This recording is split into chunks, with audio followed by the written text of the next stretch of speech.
Hello नमस्ते, मी स्वाती स्वामी व्लॉगमध्ये तुमचे मनापासून स्वागत आहे।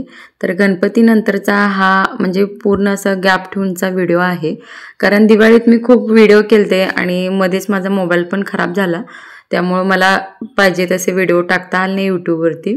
आणि बरेच असे कस्टमर होते पार्लरसाठी, शिलाईसाठी, खूप छान छान ब्लाऊज शिवले दिवाळीत। पण थोडं वाईट वाटलं, कारण ऐन वेळेला माझा मोबाईल खराब झाला, त्यामुळे मी किती सगळं काही व्हिडिओ शूट केलतं, पण मला माझ्या चॅनलवरती ते टाकता आलं नाही। तर चला हरकत नाही, आता आपण पुढचे व्हिडिओ मी ज्या पद्धतीने माझे काही काम असतात तसे सगळे मी व्हिडिओ करेन आणि तुमच्यासोबत शेअर करेन। आणि आता लग्नाचं सीझन चालू झालेला आहे आणि त्याच्या आधी जे असे कस्टमर असतात, जे रेग्युलर कस्टमर असतात, त्यांच्या साड्या मी पिको फॉलसाठी वगैरे घेते। कारण लग्नाच्या वेळेला कसं होते, ब्राईडचं मी पूर्ण मेकओव्हरचं पूर्ण ऑर्डर घेते, त्यामध्ये ब्राईडचे साड्या, जे काही साड्या असतील ते पिको फॉल किंवा ब्लाऊजचे आरीवर्क, ब्लाऊजचे डिझाईन, पूर्ण तिच्या पार्लरचं ट्रीटमेंट, मेकअप, मेहंदी असं पूर्ण पॅकेज घेते मी। आणि त्यानंतर वेळ मिळत नाही, त्यामुळे मी आधीच जे साड्या असतात ना ब्राईडचे सोडून, ते असे सगळे आधी पिको फॉल वगैरे करून घेते। आणि आज हे 2 साड्या आहेत ना, मला पिको करून ह्या दोन्ही साड्यांचे ब्लाऊज देखील शिवायचे आहेत। आणि सीझनमध्ये कसं होतं, फक्त एका ब्राईडचं पूर्ण जे पॅकेज घेतलं जातं, त्यामध्ये आरी वर्कचे वगैरे डिझाईन करण्यासाठी किंवा ते पाहिजे तसे त्यांचे पूर्ण पॅटर्नचे ब्लाऊज शिवण्यासाठी वगैरे खूप वेळ जातो। त्यामुळे मी आधी काय करते, जे आधीचे कस्टमरचे जे साड्या वगैरे असतात ते आधी मी शिवून घेते, म्हणजे पूर्ण ब्राईडचं वगैरे झाल्यानंतर मग त्यांचं शिवण्यासाठी वगैरे खूप वेळ जातो, त्यामुळे मी आधी कस्टमरचे। आता तसं काही ऑर्डर देखील बुक झालेले आहेत, काहींचे मेहंदी आहेत आणि काहींचे फक्त मेकअपचे किंवा सायडरचे वगैरे असे बऱ्यापैकी 1-2-3 ऑर्डर बुक झालेले आहेत आता। तर त्याच्यात मी एकदा लक्ष घातलं ना, तर हे बाकीचे जे रेग्युलर कस्टमरचे जे साड्या ब्लाऊज असतात त्याला मला वेळ देता येत नाही, त्यामुळे जेव्हा मला वेळ असते तेव्हाच मी हे सगळे कस्टमरचे ब्लाऊज आणि पिको फॉल वगैरे करून घेते। आणि भावाचं लग्न देखील आहे, त्यासाठी मला देखील माझ्या स्वतःचे कपडे शिवायचे आहेत, लेहंगा, ब्लाऊज वगैरे। त्यामुळे ते स्वतःचं शिवताना ह्या बाकीचे कस्टमरच्या कपड्याकडे दुर्लक्ष होऊ नये म्हणून मी आधी कस्टमरचे कपडे आधी शिवून घेते। आणि हे ब्लाऊज जे आहे हे साधेच आहेत, जास्त डिझाईनचे वगैरे नाही आहेत, त्यामुळे पटकन होऊन जातात। डिझाईनचं असेल तर खूप वेळ लागतं, प्रत्येक म्हणजे कॅनव्हास वगैरे लावून इस्त्री वगैरे करून ते फिनिशिंग घेण्यासाठी खूप वेळ लागतो, त्यामुळे ना बिना डिझाईनचे पटकन होऊन जातात। त्यामुळे मी आजच हे ठरवले, आजच हे कंप्लीट करायचं म्हणून।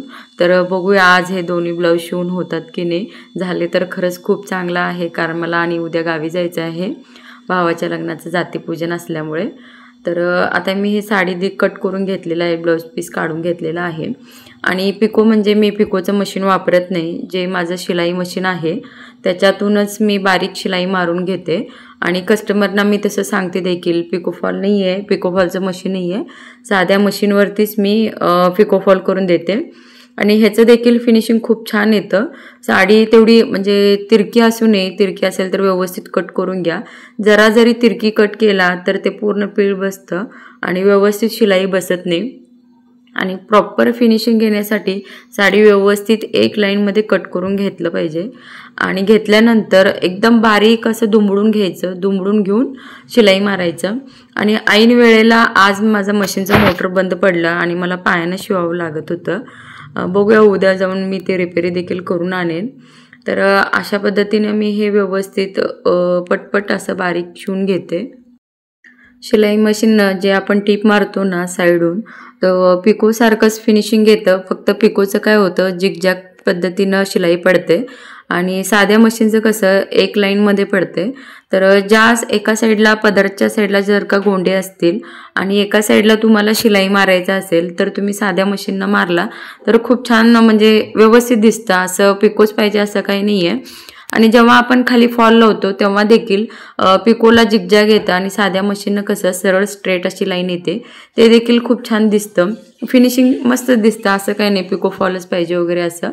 तर हे बघा माझ्या एका साईडून शिवून झालेलं आहे, तर दुसऱ्या साईडने देखील मी शिवून घेते. तर हे बघा मी जे साध्या मशीनने जी शिलाई मारली आहे ते हे बघा किती छान असं परफेक्ट आहे, एकदम स्मूथली दिसत आहे. कुठेही जरा देखील गोळा झालेला नाही आहे, तिरकं देखील झालेलं नाही आहे. तर एका लाईनमध्ये आपण व्यवस्थित कट करून घेतलं तर शिलाई देखील परफेक्ट आणि खूप छान दिसतं. आणि एक पदरच्या साईडला देखील हे खूप छान दिसतं, असं काही गोंडेच पाहिजे असं काही नाही आहे. आणि मी ब्लाऊज कट करून झालता, आता काही मी शिवायला बसणारच होते, तोपर्यंत मिस्टरांनी फोन लावला की आपण कांतारा 2 बघायला जाऊया.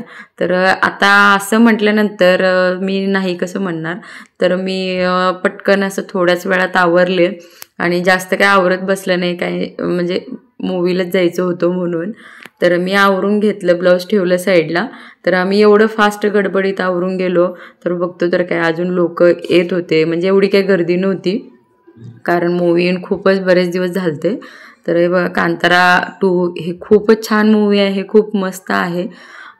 मला तर खूप आवडला. फक्त एवढाच की आवाज खूप मोठा होता आणि मी जाताना कापूस घेऊन गेलतं, म्हणजे एक मला खूप मोठा आवाज सहन होत नाही म्हणून.